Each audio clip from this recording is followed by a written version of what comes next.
내 영혼이 극히 깊은 데서 맑은 가락이 울려나네.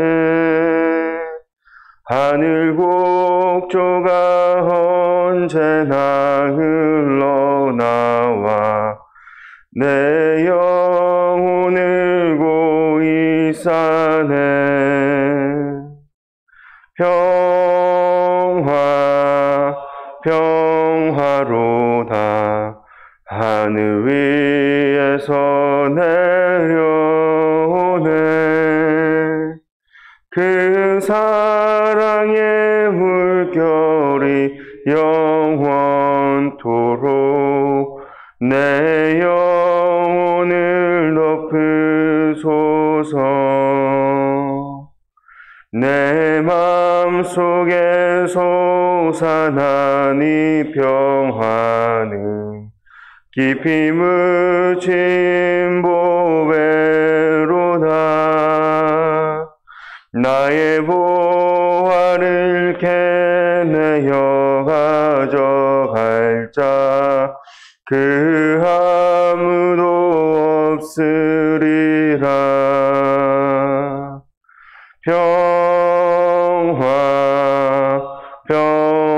평화로다.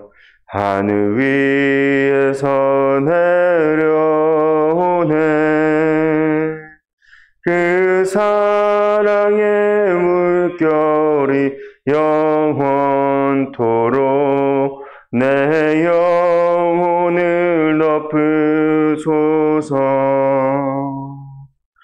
내 영혼의 평화가 넘쳐남은 주의 큰 복을 받음이라. 내가 주야로 주님과 함께 있어 내 영혼이 편히 쉬네.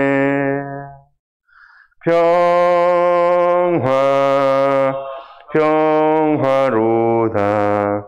하늘 위에서 내려오네.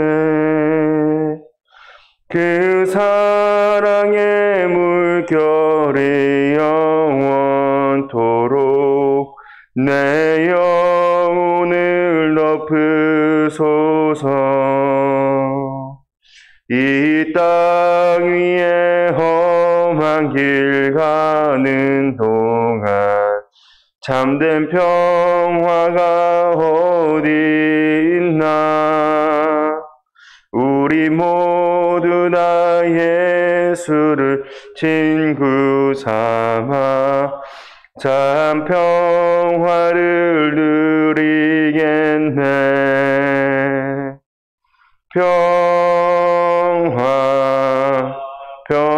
평화로다. 하늘 위에서 내려오네. 그 사랑의 물결이 영원토록 내 영혼을 덮으소서. 아멘. 이 시간 사도신경 하심으로 우리의 신앙을 고백하겠습니다. 나는 전능하신 아버지 하나님, 천지의 창조주를 믿습니다. 나는 그의 유일하신 아들, 우리 주 예수 그리스도를 믿습니다. 그는 성령으로 잉태되어 동정녀 마리아에게서 나시고 본디오 빌라도에게 고난을 받아 십자가에 못 박혀 죽으시고 장사된 지 사흘 만에 죽은 자 가운데서 다시 살아나셨으며 하늘에 오르시어 전능하신 아버지 하나님 우편에 앉아 계시다가 거기로부터 살아있는 자와 죽은 자를 심판하러 오십니다. 나는 성령을 믿으며 거룩한 공교회와 성도의 교제와 죄를 용서받는 것과 몸의 부활과 영생을 믿습니다. 아멘. 시간 다 같이 찬송가 374장 부르시겠습니다.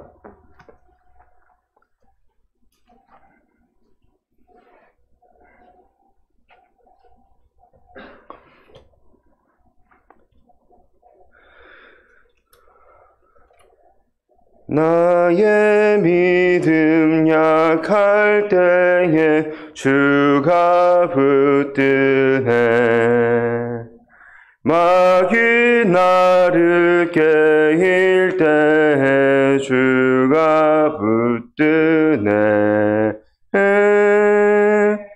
나를 붙드네.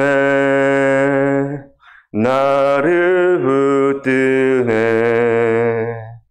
사랑하는 나의 주 나를 붙드네.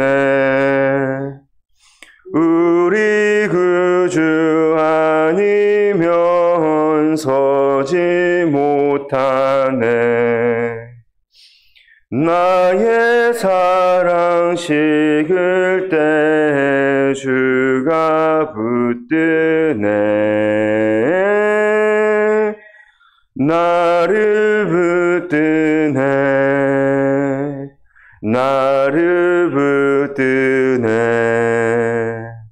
사랑하는 나의 주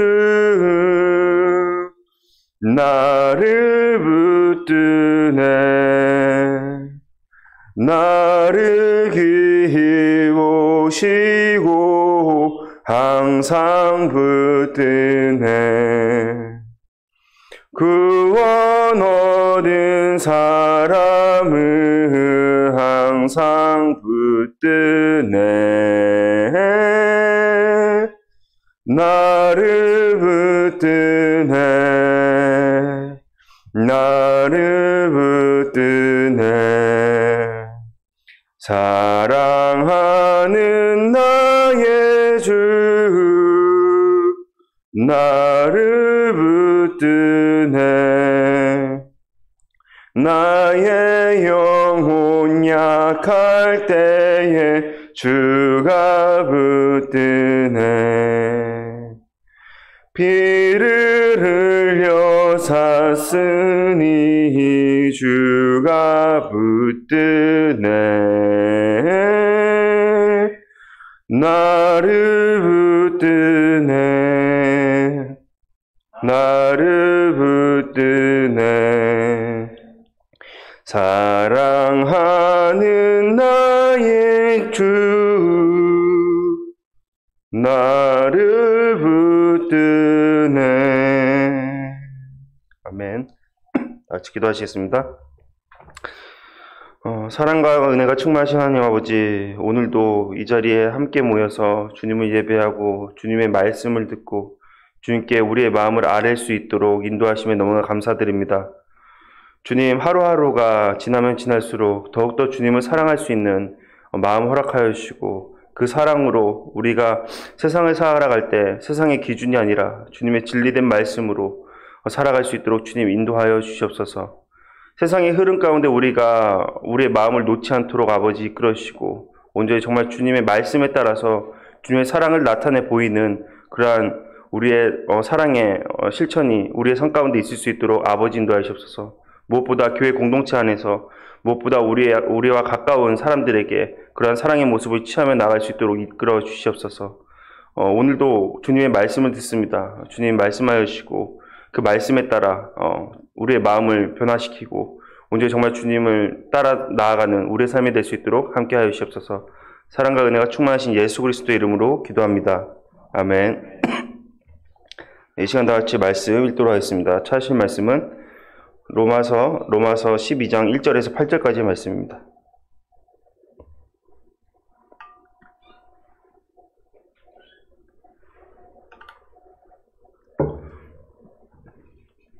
로마서 12장 1절에서 8절까지 말씀 함께 교독하시고 마지막 절은 함께 읽도록 하겠습니다. 그러므로 형제들아, 내가 하나님의 모든 자비하심으로 너희를 권하노니 너희 몸을 하나님이 기뻐하시는 거룩한 산 제물로 드리라. 이는 너희가 드릴 영적 예배니라.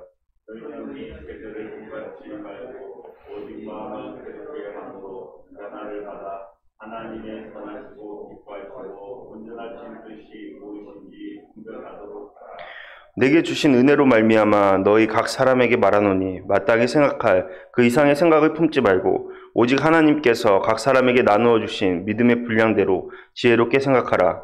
우리가 한 몸에 많은 지체를 가졌으나 모든 지체가 같은 기능을 가진 것이 아니니 이와 같이 우리 많은 사람이 그리스도 안에서 한 몸이 되어 서로 지체가 되었느니라. 우리에게 주신 은혜대로 받은 은사가 각각 다르니 또 예언이는 믿음의 분수대로 혹 섬기는 일이면 섬기는 일로, 혹 가르치는 자면 가르치는 일로, 혹 위로하는 자면 위로하는 일로, 구제하는 자는 성실함으로, 다스리는 자는 부지런함으로, 긍휼을 베푸는 자는 즐거움으로 할 것이니라. 아멘. 아멘. 자신이 쥐라고 우기는 어떤 청년이 있었습니다. 상담가가 아무리 그에게 당신은 사람입니다 말해도 그는 아닙니다, 나는 쥐입니다를 반복해 상담사를 곤혹스럽게 했습니다. 어느 날 상담사에게 지혜가 생겼습니다. 다시 마음을 잡고 그에게 격려하며 그의 상황을 잘 설명해주면 이해하고 자신의 삶을 살게 될 것이라 생각했습니다. 상담사가 청년에게 말했습니다. 맞아요. 당신은 과거에 쥐였어요. 그러한 사실을 깨달은 사람도 별로 많지 않은데 그것을 깨닫다니 당신은 정말 대단한 분이시군요. 청년은 자신의 말을 인정해주고 이해해주는 이 상담사의 말에 의기양양해졌습니다. 상담사는 흡족해하는 그의 표정을 보며 이어서 말했습니다. 그러나 이제 당신은 변화되었어요. 드디어 사람이 된 것입니다. 그가 과거에는 쥐였으나 지금은 사람이 되었다라는 설명을 들은 청년은 기뻐하며 이렇게 말했습니다. 오, 내가 드디어 쥐의 생활을 청산하고 사람이 되었군요. 청년은 상담사에게 절을 하며 병원을 떠났습니다. 상담사 또한 매우 기뻤습니다. 상당히 힘들었던 환자를 치유해 줬다는 만족감에 흐뭇해했습니다. 이렇게 안도의 한숨을 내쉬던 찰나에 방금 그 청년은 다시 상담실로 뛰어들어 왔습니다. 상담사는 놀라 그 청년에게 물었습니다. 당신의 문제는 해결되었는데 무슨 일로 그렇게 다급하게 돌아오셨나요? 청년은 벌벌 떨면서 이렇게 대답했습니다. 선생님, 상담소 바로 앞에 고양이 한 마리가 앉아 있었어요. 상담사가 물었습니다. 그게 무슨 문제죠? 당신은 고양이를 무서워할 필요가 없어요. 상담사의 말에 청년은 말했습니다. 저도 알고 있습니다. 제가 쥐가 아니라 사람이라는 것을요. 그런데 고양이도 그 사실을 알까요? 이 황당한 청년의 이야기는 한 사람이 갖고 있는 자아에 대한 개념이나 정체성의 뿌리가 그렇게 쉽게 바뀌지 않는다라는 것을 보여줍니다. 사람은 상황이 바뀌어도 이전에 자신이 가지고 있었던 잘못된 사고를 쉽게 버리지 못합니다. 그래서 잠깐의 변화를 맛보지만 기존의 신념과 습관, 이전의 행동으로 다시 돌아가 버리는 경향이 있습니다. 대표적으로 하나님의 선택받은 민족 이스라엘이 그러했습니다. 그들은 하나님의 놀라운 구원의 은혜를 맛보았음에도 불구하고 다시 그들을 올가매었던 이집트로 다시 돌아가려 했습니다. 이것은 예수 그리스도를 통해 구원의 은혜를 경험한 많은 그리스도인에게도 동일하게 보여지는 모습입니다. 하나님의 놀라운 은혜를 통해 구원의 능력을 경험했지만 그의 삶에 어떠한 변화도 없이 잠시 그리스도인의 모습을 취하다가 자신의 이전의 삶으로 돌아가는 사람들이 허다합니다.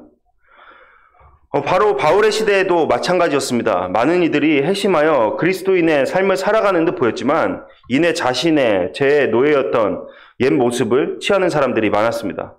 바울은 이런 그리스도인들에게 믿음은 단순히 알고 있는 것에 그치는 것이 아니라 그것으로 살아가는 것임을 분명히 말합니다. 십자가의 복음을 정확히 아는 것도 매우 중요하지만 그보다 더욱 중요한 것은 십자가 복음으로 살아가는 것이라는 겁니다. 그것이 믿는 자의 모습이라는 겁니다. 바울은 빌립보서 1장 27절 말씀을 보면 오직 너희는 그리스도의 복음에 합당하게 생활하라 라고 권고합니다. 이와 같이 복음에 합당한 삶을 살아가는 것이 그리스도인의 삶이며 진짜 복음을 선물로 받은 사람들의 삶의 열매임을 분명히 밝혀 가르치고 있는 겁니다. 하나님의 구원의 은혜를 말했던 바울은 오늘 12장 말씀부터 로마서가 마무리되는 15장의 마지막까지 진정한 그리스도인의 삶에 대해 이야기합니다. 그리고 복음을 선물로 받은 그리스도인의 실천적 삶에 대해서 권면합니다. 오늘의 말씀 1절과 2절은 긴 겉면의 서러운 부분입니다. 그리스도인의 삶에 필요한 가장 필수적인 것에 대해서 말하고 있습니다. 그것은 이제 주인 대신 하나님께 자신의 헌신된 삶을 드리는 것이며, 그러기 위해서 마음을 새롭게 하여 세상 가운데 하나님의 뜻을 분별하는 삶을 살아가는 것, 그것이 가장 그리스도인의 필수적인 삶의 모습이라는 겁니다. 1절 말씀을 보면 바울은 그러므로라는 접속부사로 이 권면을 시작하는데, 이는 앞에서 그가 길게 서술한 복음에 대한 것을 생각하게 합니다. 곧 그리스도인의 삶의 기초는 복음을 올바로 깨닫는 것에 있다라는 겁니다. 하나님께서 얼마나 놀라운 은혜를 통해 우리를 구원해 주셨는지 안다면, 복음에 대한 올바른 깨달음이 있다면 하나님의 선물에 대한 올바른 응답이 당연히 있다라는 것을 말하기 위함입니다. 하나님의 모든 자비하심으로 너희를 권한다라는 바울의 언급은 하나님의 자비로운 사랑의 깊이를 생각하게 합니다. 따라서 바울은 그 사랑에 합당한 응답으로 너의 몸을 하나님께서 기뻐하시는 거룩한 산 제물로 드리라라고 권면하고 있습니다. 여기서 몸은 전 인격을 말하는 것으로 사람의 이성과 감성과 의지의 모든 것, 육과 영의 모든 것을 하나님께 올려드리는 것을 말합니다. 세상과 비교할 수 없는 마음과 행실의 거룩함을 통해 그러한 삶을 살아가라라는 겁니다. 우리는 여기에서 바울이 강조하고 있는 것이 그리스도인의 일상생활에 대한 것임을 알 수 있습니다. 일상생활의 구체적인 현실 가운데 자신의 삶을 하나님께 올려드리라라는 겁니다. 단순히 주일날 예배를 드리는 것에 그치는 것이 아니라, 교회에 몸을 담그는 것으로 그치는 것이 아니라 자신의 삶을 통해서 그리스도인임을 증명해 나타내 보이라는 겁니다. 바울은 이어지는 2절에서 하나님께 자신을 전적으로 드리는 삶이 무엇을 의미하는지 설명하고 있습니다. 그리스도인은 세상을 본받지 말고 하나님의 뜻을 분별하는 삶을 살아야 합니다. 여기에서 이 세대와 마음을 새롭게 하는 것은 대조되고 있습니다. 이 세대는 마태복음 12장 38절에서와 같이 악하고 음란한 세대, 하나님을 거스르는 세대를 의미합니다. 곧 마귀가 역사하는 악한 세상을 칭하는 겁니다. 그런데 그리스도인은 이러한 세대를 허용하지 말아야 합니다. 그리스도인의 삶의 주인은 거룩하신 하나님 되시기 때문입니다. 더 이상 제 능력에 거하지 않고 하나님의 거룩한 영의 지배 아래 살게 되었기 때문입니다.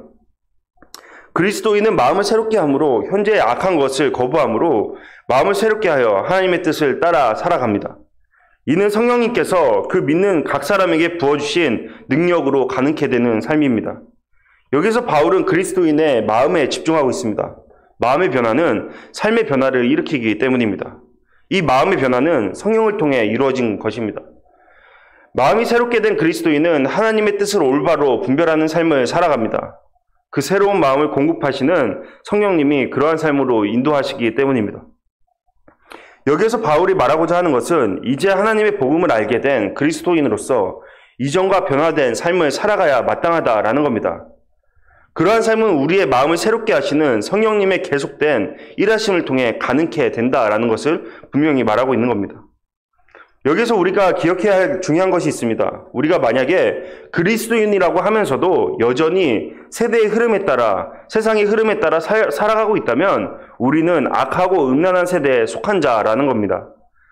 우리는 진지하게 자신의 삶을 돌아볼 필요가 있습니다. 생각해 볼 필요가 있습니다. 하나님께 자신의 삶을 온전히 올려드리지 않는 사람은 세상에 자신을 바치고 있는 것과 다름없기 때문입니다.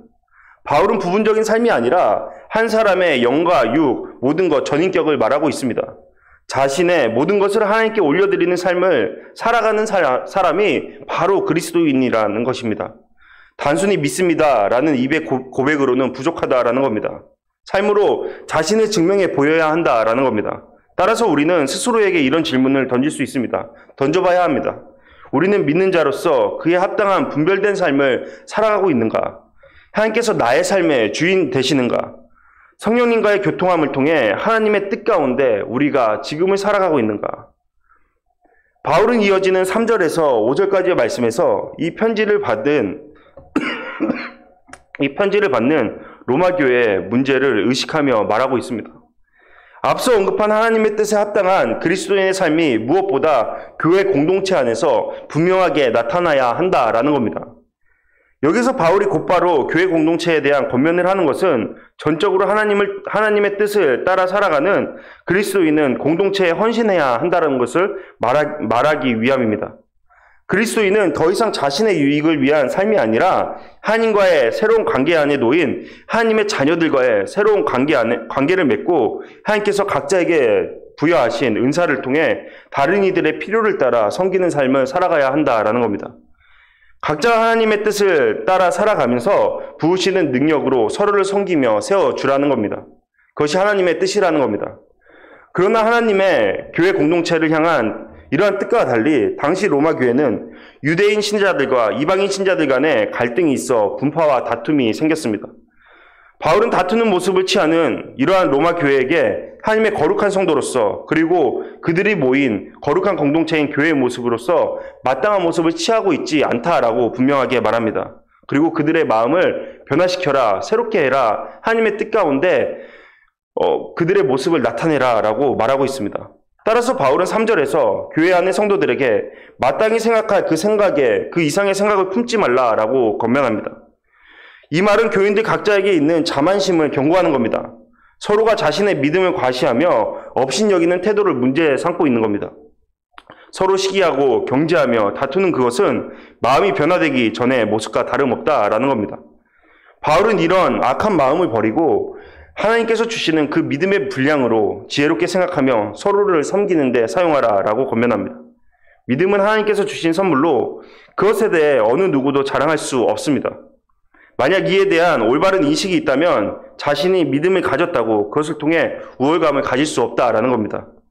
오히려 바울은 성도들 간에 이러한 믿음의 경쟁심을 버리고 하나님께서 각자에게 부여해 주신 은사를 통해 서로를 섬기며 하나님의 거룩한 공동체를 세워가라 라고 권면합니다. 4절에서 바울은 교회를 한 몸에 비유합니다. 교회가 한 몸이라면 성도는 그것을 이루는 지체입니다. 누구는 눈이며 누구는 귀이며 누구는 손가락이며 누구는 발가락이며 손톱이며 이렇게 말하는 겁니다. 즉 교회에서 각자 하나님께서 부여하신 역할은 다르고 그렇게 자신들에게 부여한 은사를 통해 서로를 섬기는 데 힘쓰라라는 겁니다. 제가 예전에 운동선수 생활을 할 때 겪었던 일입니다.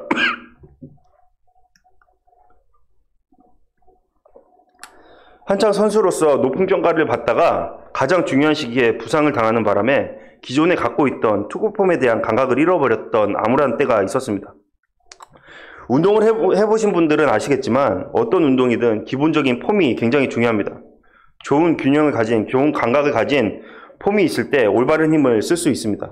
그런데 운동을 아무리 오래 했던지 한번 잃어버린 폼에 대한 감각을 다시 찾는 것은 굉장히 힘이 듭니다. 프로 운동 선수들이 예전에 그렇게 잘하던 사람들이 갑자기 실력이 평균 이하로 떨어지는 것은 대부분 폼의 균형, 감각을 잃어버렸기 때문입니다. 당시 잃어버린 폼을 찾기 위해 부단히 노력했습니다. 옛날에 던졌던 폼을 기억하고 사진으로나 영상으로 남겼던 것을 참고해서 그때 감각을 찾으려고 노력했습니다. 그러던 때 자신이 한 번도 투수를 해본 적이 없는 코치가 저의 폼을 건드리기 시작했습니다. 자신이 생각할 때 자신이 이상적으로 생각하는 것이 이것이다 라는 겁니다. 자신이 보고 들은 바에 따르면 이 폼이 맞다 라는 겁니다. 당시에는 운동 분위기가 선수 자신의 주장보다는 코치의 가르침을 따라야 하는 때였습니다. 안 그러면 상당한 폭행이 가해졌습니다. 그 코치가 저의 폼을 건드리기 시작하면서 저는 더한 부상을 갖게 되었습니다. 그 코치의 가르침은 저의 특성을 전혀 고려하지 않은 자기 위주의 가르침이었기 때문입니다. 자신이 옳다고 여긴 틀 안에 저를 끼워 맞추려 했기 때문입니다.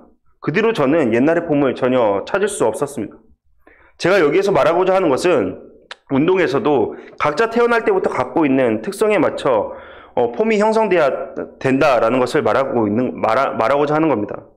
분명 타고나는 부분들이 있습니다. 모두가 같은 폼을 따라한다고 해서 좋은 결과를 낼 수 없습니다.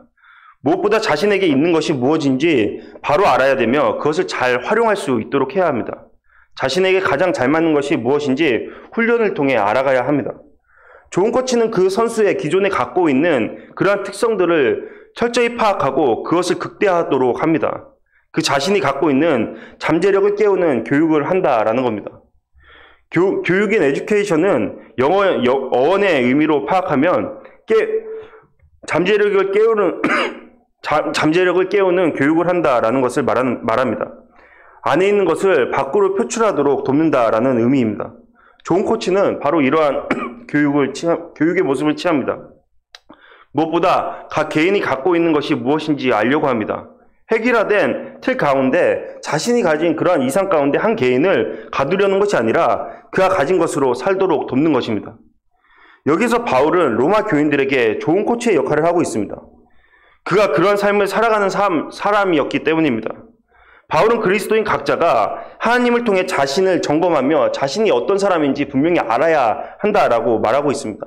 자신의 은사를, 하나님께 주신 자신의 은사를 분명히 알아야 한다라고 말하고 있습니다. 바울은 거룩한 공동체를 세워가기 위해 각자에게 하나님께서 주신 은사에 집중하라라고 말하고 있습니다. 하나님께서 각자에게 주신 그러한 부여된 은사를 통해 주님의 교회를 세워가라라고 말하고 있습니다. 그리고 그것을 통해서 서로를 세워가라라고 말합니다. 각자가 가진 그 은사로 서로를 견지하는 것이 아니라 하나님께서 주신 그 특별한 그러한 은사를 통해서 서로의 부족한 부분을 채워가라라는 겁니다. 그것이 교회를 향한 하나님의 뜻이다라는 겁니다. 우리는 오늘 이 바울의 권면을 통해 우리 교회를 점검해 봐야 하며 교회 안에서 하나의 부분을 차지하는 개인의 모습을 점검해 봐야 할 것입니다. 우리는 하나님의 공동체인 한 몸으로서 각 지체의 은사를 올바로 발휘할 수 있도록 허용하고 있으며 서로가 서로를 섬기는 모습을 취하고 있는지 생각해 보아야 합니다. 아니면 어느 누군가에게 헌신을 요구하며 모두가 대접받기를 원하는 모습을 취하고 있는 것은 아닌지 생각해 봐야 합니다. 누군가의 모습이 내 믿음의 분량이 한참 미치지 못한다고 말하며 누군가를 폄하하는데 정신을 쏟고 있는 것은 아닌지, 그러한 잘못된 방향으로 우리의 마음을 쏟고 있는 것은 아닌지 생각해 보아야 할 것입니다. 예전에 제가 전도사를 처음 시작할 때 지원한 교회에서 그 교회 파트 전도사로 사역하는 조건으로 여러 교회를 탐방해서 보고서를 제출하라고 했습니다. 처음 사역하는 것이라 그것이 과한 요구라는 것을 알면서도 그것에 대해서 그러한 요구에 따랐습니다. 여러 교회를 다니던 중에 인상 깊었던 교회가 있었습니다. 지금은 굉장히 큰 교회가 되었지만 당시에는 개척한 지 몇 년이 되지 않아서 준중형 교회였습니다. 예배에 참석했는데 제가 느끼기에 특징적인 것이 보였습니다. 그것에 참석한 교인들이 모두 부유한 사람이었다라는 겁니다. 혹여 경제적으로 어려운 사람들은 이곳에서 신앙생활을 하기 어려울 것이다 라는 생각이 들었습니다. 따라서 그 보고서에 그렇게 느낀 바를 작성했습니다. 보고서의 여러 부분을 보신 목사님께서 저에게 딱 한마디 하셨습니다. 원래 사람들은 끼리끼리 모여. 저는 그 말을 듣고 적잖이 실망했습니다. 제가 알고 있는 교회는 끼리끼리 모이는 곳이 아니었기 때문입니다. 만약 그렇다면 그것은 교회가 아니라는 생각이 들었습니다. 그냥 사회 공동체 집단이라는 생각이 들었습니다. 이 생각은 예나 지금이나 변함이 없습니다. 성경이 그렇게 말하기 때문입니다. 성경은 우리 모두가 다르지만 한 영으로 한 몸으로 부름받았다라고 말합니다. 그리고 그 부름에 각자가 헌신할 때 서로의 연약함을 채워주고 서로 세워주게 된다라는 것을 말합니다. 이것이 교회라고 말합니다. 하나님의 한 영으로 사랑으로 서로를 용납하고 서로를 섬기는 그러한 공동체가 교회라고 말하고 있습니다. 정치적인 성향, 부유함의 차이, 성격의 차이, 삶의 배경, 학력의 차이, 색깔의 차이 등에서 나오는 다름이 서로를 견제하고 싸우는 이유가 되지 말아야 하는 것이 교회다라는 겁니다. 서로를 격려하고 세우는 그러한 곳이 교회다라는 겁니다. 그리스도인은 한 몸으로 부름받은 자들이기 때문입니다. 오늘 말씀에서 바울은 하나님의 은혜로 변화받은 성도들에게 나타나야 할 삶의 모습을 말합니다. 그것은 하나님의 뜻을 올바로 분별하며 그것에 따라 살아가는 거룩한 성도의 삶을 살아가는 것과 동시에 무엇보다 믿음의 공동체 안에서 서로 각자에게 주신 하나님의 은사로 서로 협력하면서 하나님의 교회를 세워가라고 권면하고 있습니다. 우리는 이 말씀을 통해 앞에서 언급했던 것과 같은 질문에 대한 올바른 답을 하는 우리의 삶의 모습이 있어야 할 것입니다. 바울은 고린도전서 6장 19절과 20절에서 다음과 같이 말했습니다. 너희 몸은 너희가 하나님께로부터 받은 바 너희 가운데 계신 성령의 전인 줄을 알지 못하느냐? 너희는 너희 자신의 것이 아니라 값으로 산 것이 되었으니 그런즉 너희 몸으로 하나님께 영광을 돌리라. 이 말씀과 같이 우리는 각자 우리 자신이 하나님의 성령의 전임을 기억하며 주인 되신 하나님께 영광 돌리는 삶을 살아가야 할 것입니다. 동시에 바울이 에베소서 2장 21절에서 언급한 것과 같이 성도 각자는 그리스도 안에서 서로 연결되어 주님 안에서 함께 자라 거룩한 성전을 이뤄가야 할 것입니다. 우리 모두가 하나님의 은혜를 통해 믿음으로 새롭게 변화된 자로서 개인으로는 하나님의 뜻을 올바로 분별하여 그 뜻 안에 살아감으로 하나님의 성전으로 세워짐과 동시에 서로가 서로를 인정하고 아껴주며 격려하여 세워주는 연합당 공동체로서 하나님께서 원하시는 거룩한 공동체로 세워져 가야 한다라는 것입니다. 바로 이러한 바울의 권면이 우리의 개인의 삶과 우리 교회 안에 온전히 하나님의 뜻이 이루어지기를 간절히 바랍니다. 다 같이 기도하시겠습니다. 사랑과 은혜가 충만하신 하나님 아버지, 오늘 바울은 로마서 말씀 속에서 그리스도인으로서 한 개인의 삶이 어떠해야 되는지, 그리고 한 개인이 교회 공동체 안에서 어떠한 모습을 취해야 하는지, 교회 공동체는 어떠한 모습을 취하며 세워져 가야 하는지에 대해서 말했습니다. 주님, 이 말씀을 통해 우리의 삶을 점검해보고 우리의 교회를 점검해 볼 수 있는 지혜를 허락하여 주시옵소서. 우리가 하나님의 뜻을 올바로 분별하면서 그 가운데 거룩한 모습을 취하며 나아가고 있는 것인지, 아니면 자신의 생각과 세상의 흐름 가운데 그 마음을 두고 그 가운데 하나님의 뜻보다는 자신의 의를 나타내기 위한 그러한 삶을 살아가고 있는 것은 아닌지 돌아볼 수 있는 지혜를 허락하여 주시옵소서. 주 이 세대의 흐름 가운데 마음을 두지 않고 올바로 분별함으로 주의 뜻 가운데 살아갈 수 있는 성도의 모습을 우리 각자가 취할 수 있도록 아버지 인도하시고, 주님께서 부으시는 그러한 영의 움직임 가운데, 은사 가운데, 주님께서 부으신 그러한 은사 가운데 서로를 섬기며 서로를 세워가는 그러한 공동체로서 나아갈 수 있도록 주님 함께하여 주시옵소서.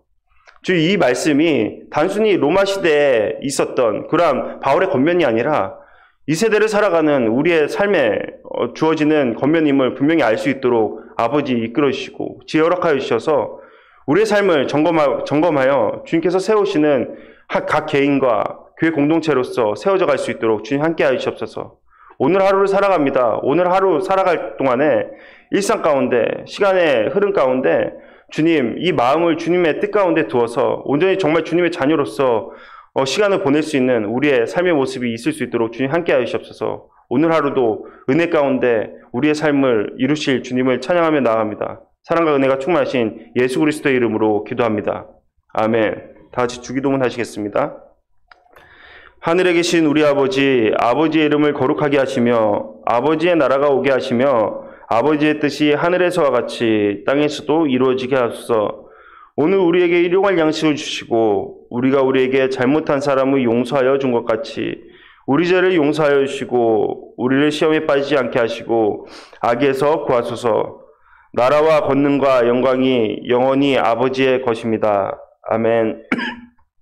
우리 다 같이 이 시간 각 개인과 교회를 위해서 함께 기도하는 시간 갖도록 하겠습니다. 각 개인을 위해서는 하나님의 뜻을 올바로 분별하며 하나님의 뜻을 이뤄가는 삶을 살게 해달라고 함께 기도하고, 공동체를 위해서는 각자에게 부어주신 하나님의 은사를 올바로 발견할 수 있는 교회 공동체, 그리고 그 은사를 통해 서로를 세워가며 섬기며 나아갈 수 있는 교회 공동체로 세워져 갈 수 있도록 하나님의 영이 가득 찬 하나님께서 인도하시는 하나님의 뜻 가운데 세워지는 그러한 교회 공동체 될 수 있도록 함께 기도하는 시간 갖도록 하겠습니다. 다 같이 주여 외치시면서 기도하시겠습니다.